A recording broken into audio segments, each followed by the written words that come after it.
Hey, welcome to topic 5, this thing we call love. I had a student not just last semester actually. When this topic came up, he was just like, man, I don't want to even look at it. But I convinced him, I'm like, come on, man, it's just something to look at and, maybe you learn something. I don't really want to learn anything. I don't know if he had a bad relationship or what. But you know what? He finally did the assignment and he says, wow, I had no idea. So it isn't as mysterious as you might think, and we kind of overcomplicate it. It is complicated, but we overcomplicate it. So let's get into this topic, love, and see what the experts say about it. And there really are some fascinating things that they've discovered about love, and why we fall in love, why we even want to, and some of the choices that we can make. So let's get involved here. So one, it's difficult to define. And the reason it's difficult to define is because of those things that are right there on your screen. We're different people, we're different cultures, we're different ages, we have different genders, we're in different situations in our lives, we're under different stresses, we have different needs, and we have different needs at different times in our lives. So love is difficult to define because of all those things, but there is a lot of commonality in love. And when we look at what the experts say about it, you'll say, oh, okay, I can see why that happens. I would really encourage you, and I hope you have done it already, and if you haven't, do it soon. Get on those assignments and look at that TED Radio Hour. I've listened to it a couple of times now. And you learn something a little bit new each time, and it's pretty good. It's a pretty fascinating and good way to learn about this topic. So make sure that you do that. So we can characterize this in two ways: compassionate love and this compassionate and passionate. There's another one called where you're kind of infatuated with somebody. There's that one too, but that's kind of like, you got a crush and then it goes. So you can add that one in there as well. And Sternberg's going to talk about it here in a second. So let's move on to this next slide. So here's Sternberg. Sternberg had a theory that there's 3 components of this love. And depending on how you blend those components, intimacy and passion and commitment, is where your definition of love kind of goes. So as you can read the definitions here, so read these definitions. And then let's look at the triangle. So you can pause this if you want to look at it a little longer, whatever, and start right back up again. But here's the triangle.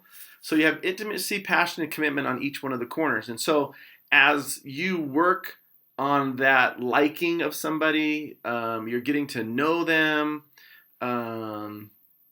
you're getting to know their background and their culture and things like that. That's intimacy. That's closeness. Okay, intimacy isn't just physical. And I think we kind of mix that up a little bit. So when we talk about intimacy, we're talking about really getting to know somebody, being close to them. It can be physical, but most of the time it shouldn't be. It should be more like you're developing this really strong friendship where you know them and you know their likes and their dislikes. So there's intimacy. And then you have passion, where is really that infatuation, and it's the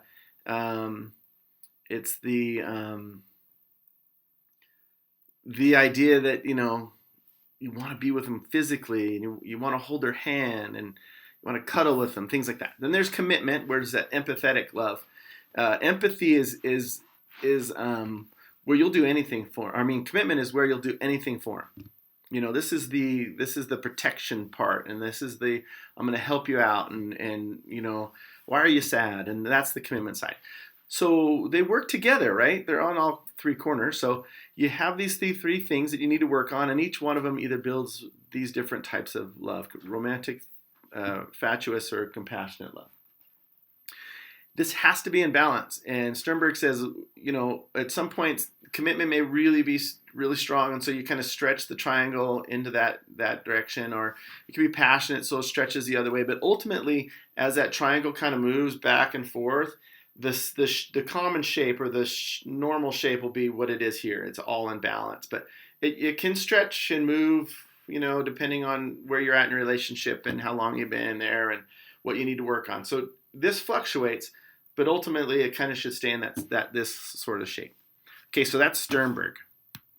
And then we have Helen Fisher. Boy, Helen Fisher has done a lot of work, and she's still around and she's still doing it. So she's what they call a biological anthropologist, which I think is just kind of fascinating. So, what is the biology of how humans, why humans do what they do? And she's looked a lot on love, and she's actually done some studies on the brain itself. So, she's looked at when your brain is active in a certain part, it sends off a signal.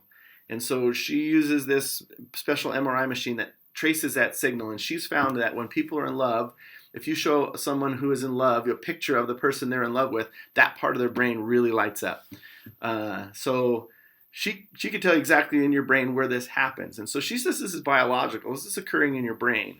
And there's different reasons why we fall in love. And if you listen to the TED Radio Hour assignment that we give you, you'll hear her talk about this and ultimately why we fall for people is because it's biological. We have this drive to be intimate, close to somebody for all kinds of reasons. Whether it's sexual drive, we're trying to procreate and have offspring. Or it's just the idea that there's security. Or it's the idea that you have somebody to share something with. But it is a drive. It's something that we really, really want. And that's what Helen Fisher says. So here are the 4 things that Helen Fisher says that contribute to that pattern of falling in love. Oxytocin is a chemical in the brain. It feels really good. That's what they call the cuddle hormone. So that's oxytocin. But there's endorphins. There's all kinds of things in there. And it's biological. And that's Helen Fisher. So why is this so complicated? We all have brains. We use them at different extents, but we all have them. So where we're falling in love in our brain lights up pretty much the same spot in everybody, male or female. So why is it so crazy? Why is there so many? Why do men feel differently than women? Well, there can be a few. We know for a fact that women are more expressive and relationship oriented and more concerned, and they want to create and maintain the intimacy, that closeness, and not just physical. And men want to be or more task oriented. They're more concerned with maintaining this social status or power. They need a companion. They want a companion, but it's not necessarily have to be the most important thing.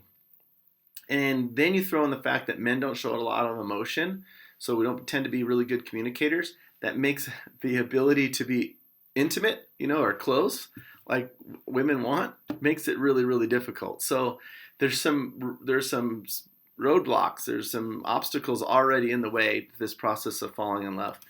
So when we look at that, we can see why, and when you look at the marriage statistics, if we haven't done that already, you'll see why things go poorly so often. And then you look at the idea that men are going to select partners based on youth and physical attractiveness, and women are going to place more of their emphasis on making sure that they're going to be taken care of, that there's some security in this relationship, that they're not going to, be involved with some deadbeat dude, So if you're looking for someone to form this kind of relationship, you have to look at their attitudes and values. And typically we tend to be attracted to people who have the same attitudes, values, and intellect. And if we don't, we usually don't stay in the relationship very long. But if you look at that TED Radio Hour in your assignment, you'll see that you can get into a bad relationship just depending on how long you stay in it. And you begin to justify it. So it really does come down to a matter of choice. But